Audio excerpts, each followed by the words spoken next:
Hello, everyone, and welcome to another episode of Books Central. I'm Abbie, and today I have the pleasure of speaking with Joshua, a successful children's book author, about his latest book, The Legacy. Thanks for joining us, Joshua. Thank you for having me, Abbie. It's great to chat with you. The Legacy is a fascinating story about three children who discover a secret world only accessible to a select few. Can you share a bit about what inspired you to write this book? Sure, I've always been fascinated with the idea of hidden worlds where anything is possible. As a kid, I loved books about magical lands, secret portals, and mysterious creatures. So, I wanted to write a story that would capture that sense of wonder and adventure. That's interesting. Many young readers can relate to wanting to explore a secret world. What is your writing process? Of course, when I start a new book, I usually spend a lot of time brainstorming and outlining.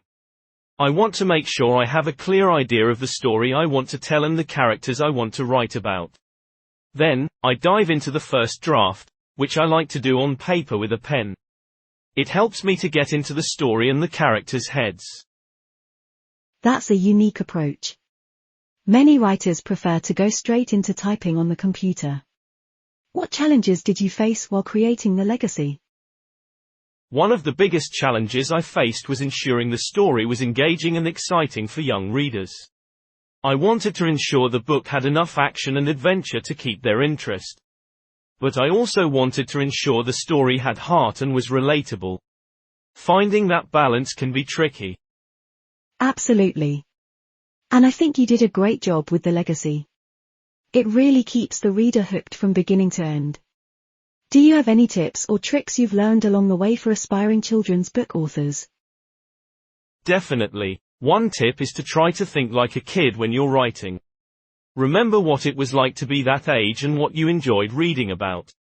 Also, don't be afraid to let your imagination run wild. Kids have incredible imaginations and love books that take them to new and exciting places. That's excellent advice. And, speaking of exciting places, I know you've got some exciting events and book signings for The Legacy. Can you tell us a bit about that? Sure, I'll be doing a book tour throughout the month of June and stopping at various bookstores and libraries in cities all around the country. I look forward to meeting young readers and sharing The Legacy with them. That sounds like an incredible experience. Well, thank you so much for joining us today, Joshua. It's been great to chat with you and learn about the inspiration and writing process behind The Legacy. Thank you for having me, Abbie. It's been a pleasure.